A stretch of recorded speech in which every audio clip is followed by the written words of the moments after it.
किसी दूर दराज के गांव में हर रोज एक अजनबी आदमी एक गर्भवती औरत को अपने घर ले जाता था। वो उसे सूखी घास के ढेर पर डाल देता और फिर उसके बेटे को कहता कि वो अपनी माँ के हाथ पैर पकड़ के रखे।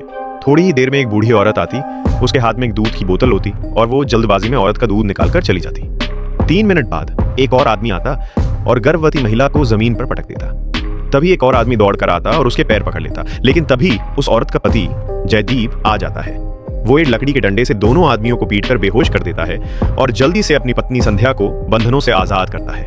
दोनों एक दूसरे को गले लगाकर फूट फूट कर रोते हैं। सच ये था कि 2 दिन पहले जयदीप अपनी गर्भवती पत्नी को कार में लेकर घर लौट रहा था, लेकिन एक पेड़ से टकरा गया।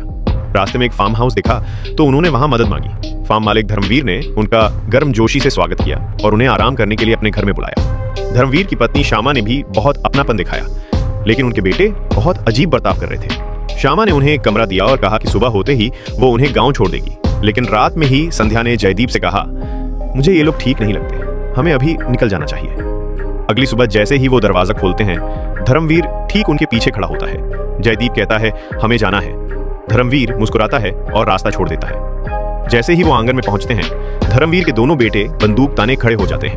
तभी श्यामा भी वहां पहुंच जाती है। दोनों बेटे अचानक जयदीप पर हमला करते हैं और उसे बेहोश कर देते हैं। संध्या जब अगली बार होश में आती है, वो खुद को एक बिस्तर से बंधा हुआ पाती है। श्यामा अब अपने असली रूप में सामने आती है और कहती है, मुझे सिर्फ तुम्हारा बच्चा चाहिए, तुम्हारा पति मर चुका है। ये सुनते ही संध्या पूरी तरह टूट जाती है। प्रसव पीड़ा शुरू हो जाती है। श्यामा वापस आती है और नवजात शिशु को उठा ले जाती है। बच्चा भूखा है और लगातार रो रहा है, इसलिए श्यामा को फिर से संध्या का दूध चाहिए। लेकिन जैसे ही वो दूध पिलाने आती है, संध्या अपने तकिए के नीचे छुपाया हुआ एक लोहे का क्रॉस निकालती है और श्यामा के सिर पर मार देती है।